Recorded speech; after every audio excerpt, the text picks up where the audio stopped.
အော်ပဲမင်္ဂလာပါဒီနေ့စီစဉ်ကနေကြိုဆိုပါရစေဒီနေ့ကျွန်တော်တို့ယူဆောင်လာတဲ့အကြောင်းအရာကတော့နှစ်ပေါင်း2500ကျော်တက်တန်းရှိပြီဖြစ်တဲ့ပင်မအဆောက်အုံကြီးဘာတီနော်အကြောင်းပဲဖြစ်ပါတယ်ဒီအရာမအဆောက်အုံကြီးရဲ့အမခန့်အင်ဂျင်နီယာရပ်ပညာရပ်တည်နဲ့လိုင်းလေးထိုင်ခဲ့တဲ့တမိုင်းကြောင်အချို့အခွေတွေကိုအတူတူအသေးစိတ်လေ့လာကြည့်ကြရအောင်ဒီတော့ဒီအစီအစဉ်မှာအထူးကလေ့လာသွားမယ့်အပိုင်းတွေကတော့အမြင်အာရုံလက်စားမှုကိုဖန်တီးထားပုံသင်္ချာပိုင်းဆိုင်ရာအချိုးအဆတွေခက်ဆက်ပြောင်းလဲခဲ့တဲ့အမတ်သားတွေ1689ကအဆိုအဆုံးပျက်စီးဆုံးရှုံးမှုကြီးအဂျင်စီဂျင်ကြောက်တုံးတဲ့ပတ်သက်တဲ့အငင်းပွားမှုပြီးတော့ယနေ့ခေတ်အသိဉာဏ်ချမှုကိုဘယ်လိုထိန်းသိမ်းရလဲဆိုတဲ့အချက်တွေပဲဖြစ်ပါတယ်။ကဲစလိုက်ကြရအောင်ပထမဆုံးအနေနဲ့အပိုင်း1ဖြစ်ကအမြင်အာရုံလက်စားမှုကိုဖန်တီးခြင်းအကြောင်းကိုစပြီးကြည့်လိုက်ရအောင်ပါဒီမှာအဓိကအန်တော်စရာအကောင်ဆုံးကပါလဲဆိုတော့ဒီအေယာမအဆောက်အုံကြီးမှာတဲ့မှတ်နေတဲ့မြင်းဖြောင်းဆိုတာလုံးဝမရှိသလောက်ကိုဖြစ်နေတာပါဟုတ်ပါတယ်တမင်ကိုရည်ရချက်ရှိဖန်တီးထားတာပေါ့နော်လူတွေရဲ့မျက်စိအမြင်အာရုံကိုလှည့်စားဖို့အတွက်တိုင်းတွေကိုအလဲမှာအနှမ်းငယ်ဖောင်းစေတာမျိုးအောက်ခြေခုံကိုအပေါ်ဘက်အနှမ်းငယ်ကွေးတက်သွားစေတာမျိုးတွေလုပ်ထားတာပါအဝေးကနေလှမ်းကြည့်လိုက်ရင် geometry အရာလုံးဝပြီးပြည့်စုံတဲ့မြင်းဖြောင်းတွေလို့ထင်ရအောင်ဖန်တီးထားတဲ့အေယာမမဲလက်ပြက်ကွက်ကြီးတစ်ခုလို့တော့တင်စားလို့ရပါတယ်ဒီလိုရှေးဟောင်းအံ့ဝယ်တွေကိုဖန်တီးဖို့ဆိုတာအလွန်ကောင်းမွန်တဲ့စီမံခန့်ခွဲမှုနဲ့ထူးခြားတဲ့အင်ဂျင်နီယာပညာလိုရပါတယ်စဉ်းစားကြည့်ပါဦးရှေးခေတ်စကြင်ကြောက်စစ်သမားတွေဟာတန်ချင်းစမားတန်အထိလေးလံနဲ့ပန်သလစ်စကြင်ကြောက်တုံးချီပေါင်း13400ကိုတောင်ပေါင်းကနေခက်ထုတ်ယူခဲ့ကြတာပါပေါ်ပြီးအံ့ဩစရာကောင်းတာကအင်္ဂလိပ်လုံးဝမတုံးပဲကန်ခလစ်တွေတန်ချောင်းတွေတုံးပြီး BC 447နဲ့432ကြအချိန်တိုလေးတွန်းပါအလွန်လင်းမြန်စွာတိဆောက်ခဲ့ကြတာပါဒါဟာတကယ့်ကိုတိကျတဲ့ချမှုရဲ့အထွတ်ထိပ်ပါပဲဒီလိုရုံပိုင်းဆိုင်ရာတိဆောက်မှုတွေနောက်ွယ်မှာခွဲဝေထားတဲ့အပိုင်း2တင်းချပိုင်းဆိုင်ရာချိုးစားတွေကိုစပ်ပြီးဖော်ထုတ်ကြည့်အောင်ပါဒီနေ့မှာရိုင်းစိတ်ဝင်စားစရာကောင်းတာတကူကလူသိများတဲ့ရွှေချိုး golden ratio ဆိုတဲ့ဌာနရာကိုခြေဖြတ်ထားတာပါပဲ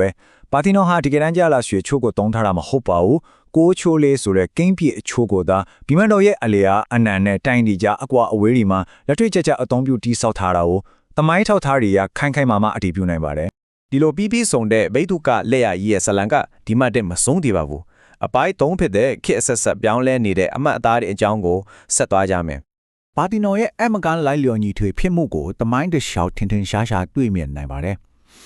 BC ခါရာစုတုန်းကအထီးနာနတ်ဖျားမကျောင်းတော်ဖြစ်ခဲ့ပေမဲ့86ရာစုမှာတော့ခရစ်ယာန်မဲတော်မာရီဖျားကျောင်းဖြစ်သွားပါတယ်အဲ့ဒီနောက်15ရာစုရောက်မှာတော့အစ္စလာမ်ပလီကျောင်းအဖြစ်ကိုထပ်ပြောင်းသွားပြန်ပါတယ်ကမ္ဘာမောင်တရားကြီး3ခုအောင်မှာမယုံနိုင်ကြကောင်းလောက်အတင်ပြောင်းရှင်းတန်ခဲ့တာပါဒီလိုအသွင်ပြောင်းနေဆိုတာအမိကန်တက်မဟုတ်ဘူးနော်ယဉ်ကျေးမှုခေတ်အတီးဖြတ်သွန်းထော်တိုင်းဒီအဆောင်ကြီးပေါ်မှာရုပ်ပိုင်းဆိုင်ရာအပြောင်းလဲတွေနဲ့ရှိုင်းချမ်းရစ်ခဲ့ပါတယ်ခရစ်ယာန်ဖျားကြောင့်အဖြစ်ပြောင်းတော့ကအရှိဘက်ကိုလှည့်လိုက်ပြီးနတ်ဖျားရုပ်တုတွေကိုဖြစ်စီခဲ့ကြတယ်ဗလီဖြစ်ပြောင်းတော့လဲမင်ပေါလို့ခေါ်တဲ့တရားဟောစနစ်တက်စင်မီနာရက်မျိုးစနစ်ဆောက်ပြီးခရစ်ယာန်ပုံရိပ်တွေကိုထုံတုပ်ဖုံးခွဲခဲ့ကြတယ်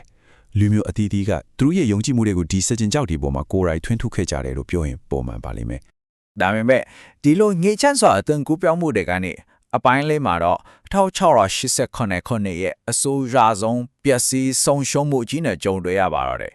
အဖြစ်အပျက်တွေကအတော်လေးဆိုးရတဲ့အလဲကြောင်းကိုရောက်လာပါတယ်အော်တိုမန်တွေကပါတီနောင်ကိုရန်တိုက်အဖြစ်အသုံးပြုနေတဲ့အချိန်ဗီနီစ်တပ်တွေရဲ့အမြောက်ဆန်ကအဆောက်အုံကိုတိုက်ရိုက်ထိမှန်သွားခဲ့ပါတယ်အဲ့ဒီအချိန်မှာတော့ကြီးမားလာတဲ့ပေါက်ခွဲမှုကြီးဖြစ်သွားပြီးဗဟိုနေရန်တွေပွင့်ထွက်အမိုးတွေပြိုကျကုန်ပါတယ်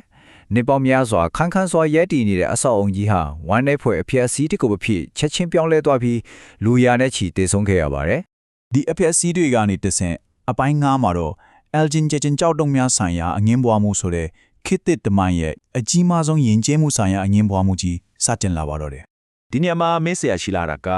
ပါတီနော်ရဲ့အမွေအနှစ်တွေကိုဘယ်သူပိုင်ဆိုင်တင်တယ်လဲဆိုတာပါပဲဒီလင်းနေတဲ့မေခွန်ဟာအပြက်အစည်းတွေကြားကနေ24ရယူသွားတဲ့ကြံရည်နေတဲ့ YouTube တွေနဲ့ပတ်သက်လို့နိုင်ငံတကာမှာအခုအချိန်ထိအခြေတင်ငင်းခုန်နေကြစေဖြစ်ပါတယ်ရုပ်တုတွေရဲ့အမခန်းအသေးစိတ်လက်ရာတွေကိုဒီလိုမျိုးရှင်တွေ့ကြည့်လိုက်မယ်ဆိုရင်ကဘာတဝန်ကပြက်တိုက်တွေကဘာကြောင့်ဒီပစ္စည်းတွေကိုဒီလောက်တောင်အသက်လူပြီးတံပိုးထားနေကြတယ်လဲဆိုတာအလွယ်တကူနားလည်နိုင်ပါတယ်ဒီလောက်ရတဲ့ပတ်သက်ပြီးနာမည်ကျော် Lord Byron က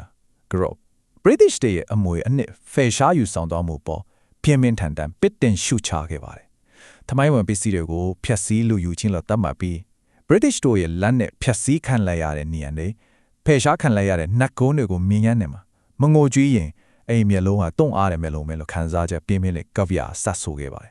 ဘယ်မလိုက်ပဲအချင်းတွေကိုဓမာရီထန်ကြကြည့်ရမယ်ဆိုရင်တော့ British ပဲတိုက်ဘက်ကဒါဟာ Ottoman ရှိကနေအမိန့်စာနဲ့တရားဝင်ခွင့်ပြုချက်ရယူခဲ့တယ်လို့ဆိုပါတယ်။ဒါပေမဲ့ Greek အစိုးရကတော့သူတို့ရဲ့ယဉ်ကျေးမှုအမွေအနှစ်တွေကိုမူလနေရာမှာပြန်လည်ပေါင်းစည်းဖို့1993ခုနှစ်ကတည်းကတရားဝင်တောင်းဆိုနေရဖြစ်ပါတယ်။ဒါဟာယနေ့တိုင်အပြေမထွက်တဲ့ ဥပဒေရေးရနဲ့ကျင့်ဝတ်ပိုင်းဆိုင်ရာအငင်းပွားမှုကြီးတစ်ခုပါပဲ။ ထိခိုက်ပျက်စီးနေတဲ့ဒီစချင်းကြောက်ရုပ်တုအပိုင်းအစာလေးတွေဟာရာစုနှစ်ပေါင်းများစွာစစ်ပွဲတွေနဲ့လူရဲမှုတွေကြတဲ့အေသင်မြို့တဲ့ Acropolis တောင်ခုန်ကြီးဘလောက်တောင်နာချင်းစရာဒဏ်ရာတွေရခဲ့တယ်လဲဆိုတာကိုအမြဲတတိယအစီမဲ့အမှားရွယ်ဒီပဲဖြစ်ပါတယ်။ဒီတော့အတိတ်ကအငင်းပွားမှုတွေကိုခဏထားပြီးအပိုင်း6အနေနဲ့ယနေ့ခေတ်အေသင်ယဉ်ကျေးမှုကိုဘလို့ထိမ့်သိမ့်နေလဲဆိုတာကိုလေ့လာကြည့်ကြအောင်။ခေတ်သစ်တိဆောက်ရေးအင်ဂျင်နီယာတွေတွေ့ရှိခဲ့တဲ့အချက်ကတော့ရှေးခေတ်ကအလျားလိုက်နဲ့တောင်းလိုက်ကြောက်တုံးတီတိုက်ရိုက်ဆက်ဆက်တိဆောက်ခဲ့တဲ့ဤပညာဟာဉာဏ်ရည်မြင့်မှာပဲမဲ့ပျော်ပြောင်မှုမရှိပဲတောင်တင်းလုံးနေပါတယ်။ဒါကြောင့်ငလျင်လောက်တဲ့အခါမျိုးမှာလေလာနဲ့စကြင်ကြောက်တွေထိခိုက်ပျက်စီးနိုင်ခြေအလွန်များနေတယ်ဆိုတာကိုတွေ့ရှိခဲ့ကြပါတယ်။ဒီလိုအားနည်းချက်တွေနဲ့တဘာပွန်းချင်းကြောင့်ပျက်စီးယိုယွင်းလာမှုတွေကိုကာကွယ်ဖို့ Acropolis Restoration Service ကခင်မီ engineer နည်းပညာတွေကိုသုံးပြီးအစွမ်းကုန်ကြိုးပမ်းနေပါတယ်။ Acid မိုးတန်ကားကွယ်တာတွေကွန်ပျူတာနဲ့ပုံစံထုတ်တွက်ချက်တာတွေပြီးတော့မူလ6တင်နဲ့ကိုက်ညီတဲ့ Pendley စက်ချိန်ကြောက်တွေကိုအစားထိုးအသုံးပြုတာတွေလှုပ်ဆောင်နေပါတယ်။ဖွဲ့စည်းပုံလုံခြုံရေးနဲ့တမိုင်းဝင်မူလလက်ရမပျက်စီးစေရေးကိုအချိုးကျမွေးတာအောင်အထူးကူးဆိုင်သေးသေးနေကြတာပါ။ဒီခိုင်းမလာတဲ့မြင်းကွင်းကိုကြည့်လိုက်ပါ။ရာစုနှစ်ပေါင်းများစွာအမျိုးမျိုးဖြစ်စီခံခဲ့ရပေမဲ့ပါတီနိုဟာရှေးအောင်အင်ဂျင်နီယာပညာရပ်နဲ့အေတင်ဒီမိုကရေစီရဲ့မယင်းရံနဲ့ရှင်သန်နေစေပြရွတ်တစ်ခုအဖြစ်ဒီကနေ့အထိခံခိုင်ပါမှာရပ်တည်နေစေဖြစ်ပါတယ်။ဒီစီဇန်လေးကိုညီကုန်းချိုရရင်ပြန်လဲပြုပြင်ထိန်းသိမ်းရေးဆိုင်ရာကျင့်ဝတ်တွေကကျွန်တော်တို့အတွက်လေးနက်တွေမေခွန်းတစ်ခုကြံရစ်စေပါတယ်။နောင်လာနောက်သားတွေအနေနဲ့ဒီကြောက်သုံးတွေကိုမူလအတိုင်းထီအောင်ဆက်လက်ပြန်လဲဒီဆောက်တင်သလား။ဒါမှမဟုတ်လှိုင်းလေးထန်ခဲ့တဲ့တမိုင်းကြောင်းရဲ့အမာရွတ်တွေကိုဒီတိုင်းပဲအသက်ဝင်နေတဲ့အမတ်တရားအဖြစ်ဆက်လက်ထိန်းသိမ်းထားတဲ့သလားဆိုတာပါပဲ။ဒီမေခွန်းကိုအားလုံးပဲဆက်လက်တွေးတောကြည့်ကြဖို့ဖိတ်ခေါ်ရင်ဒီလဲလာမှုအစီအစဉ်လေးကိုဒီမှာပဲရနာခွင့်ပြုပါဗျာ။အားလုံးကိုကျေးဇူးတင်ပါတယ်။